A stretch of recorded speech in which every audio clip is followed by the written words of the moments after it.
Hello viewers, ഇന്ന് നല്ല സന്തോഷമുള്ള ദിവസമാണ്. അതിൻ്റെ കാരണം ഞാൻ വീഡിയോൻ്റെ അവസാനമാകുമ്പോൾ പറയാം. അപ്പോൾ ആരും സ്കിപ്പ് ചെയ്യാതെ വീഡിയോ കാണണം. ഞങ്ങളിപ്പോൾ കണ്ടില്ലേ, പാരഗൺ റെസ്റ്റോറൻറ്റിലേക്കാണ് പോകുന്നത്. പാരഗൺ റെസ്റ്റോറൻറ്റിലേക്ക് പോകുമ്പോൾ നമുക്കതിൻ്റെ ഫ്രണ്ടിലൊന്നും കാർ നിർത്താൻ പറ്റില്ല. കാർ പാർക്കിംഗ് ഉണ്ട്, വിശാലമായ കാർ പാർക്കിംഗ് തന്നെ ഉണ്ട്. അവിടെ ചെന്നപ്പോൾ എന്തോ നമുക്ക് പാർക്കിങ്ങിനുള്ള സ്ഥലം കിട്ടി. ഇന്ന് നമ്മൾ നടക്കുകയാണ്.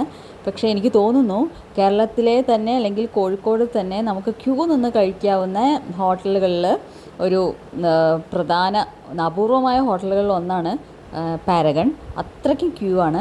ഞങ്ങൾക്ക് 15ാമത്തെ നമ്പറാണ് ക്യൂവിൽ കിട്ടിയിരിക്കുന്നത്. അപ്പോൾ 15 നമ്പർ എന്ന് പറഞ്ഞു കഴിഞ്ഞാൽ തന്നെ ഓരോ ആൾക്കും 10-15 ആൾക്കാരുണ്ട് കൂടെ.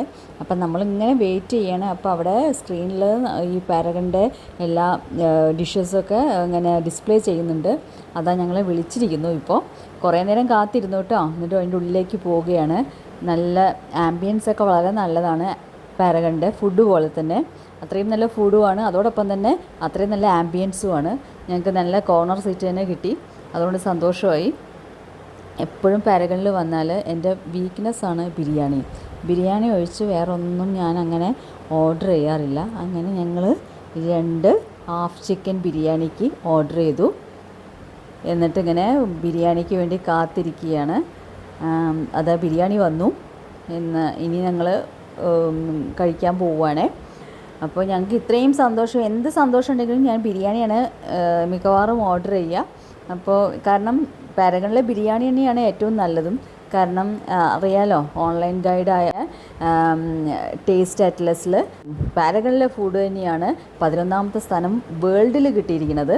അപ്പോൾ തന്നെ അറിയാലോ ആ പാരഗണിൻ്റെ ബിരിയാണി എന്ന് പറഞ്ഞ ഐറ്റത്തിൻ്റെ എത്രത്തോളം ഡെലീഷ്യസ് ആണെന്നുള്ളത്. സാധാരണ ബിരിയാണിയും പാരഗണിലെ ബിരിയാണിയും തമ്മിൽ നല്ല വ്യത്യാസമുണ്ട്.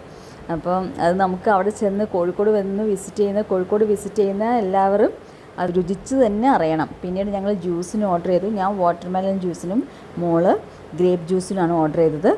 അതും കഴിച്ചു. അവൾക്ക് ജലദോഷമൊക്കെ ഉണ്ടായിരുന്നു, അതൊക്കെ മറന്നുപോയി. അതെല്ലാം കഴിച്ച് ഞങ്ങൾ തിരിച്ചു വരികയാണ്. ഇനി എന്താണ് അതിൻ്റെ ഗ്ലാഡ് ന്യൂസ് എന്ന് ഞാൻ പറയട്ടെ. ഞങ്ങളുടെ ഒരു ഷോട്ട് 1K അടിച്ചു. ആ ഒരു സന്തോഷത്തിലാണ്. അപ്പോൾ എന്താണെന്ന് വെച്ചാൽ, എന്ത് സന്തോഷം ഉണ്ടെങ്കിലും ഇനി നിങ്ങളെയും കൂടി ഞങ്ങളുടെ കൂടെ ഉൾപ്പെടുത്താനാണ് എൻ്റെ എപ്പോഴും ഇഷ്ടം. കാരണം എപ്പോഴും നമ്മൾ ഒന്നിച്ചൊരു ഫാമിലി പോലെയാണ് എനിക്കിപ്പോൾ തോന്നുന്നത്. ഞങ്ങൾ ഭക്ഷണം കഴിഞ്ഞ് വീട്ടിലേക്ക് തിരിച്ചു പോവുകയാണ്. ഇപ്പോഴും ലോങ് ക്യൂ ആണ്. കണ്ടില്ലേ എത്രത്തോളം ആളുകളാണ് ഇവിടെ നിൽക്കുന്നത്. അത്രയ്ക്കും നല്ല ഫുഡാണ്. അതുകൊണ്ടാണ് എല്ലാവരും ഇങ്ങനെ കാത്തു നിന്ന് അവിടെ തന്നെ കഴിക്കുന്നത്. ഞങ്ങൾ കാർ പാർക്കിങ്ങിലേക്ക് പോവുകയാണ്. അപ്പോൾ എങ്ങനെ വന്നാലും കാർ പാർക്കിങ്ങിനൊന്നും ഒരു ബുദ്ധിമുട്ടും ഇല്ല. നേരിട്ട് വീട്ടിൽ പോവുകയാണ്. ഭക്ഷണം എല്ലാം കഴിഞ്ഞു. അപ്പോൾ ഇതുവരെ ആരും ചാനൽ സബ്സ്ക്രൈബ് ചെയ്തിട്ടില്ലെങ്കിൽ സബ്സ്ക്രൈബ് ചെയ്യുക, ലൈക്ക് ബട്ടൺ അമർത്തുക, കമൻറ്റ് ചെയ്യുക. Okay, thank you.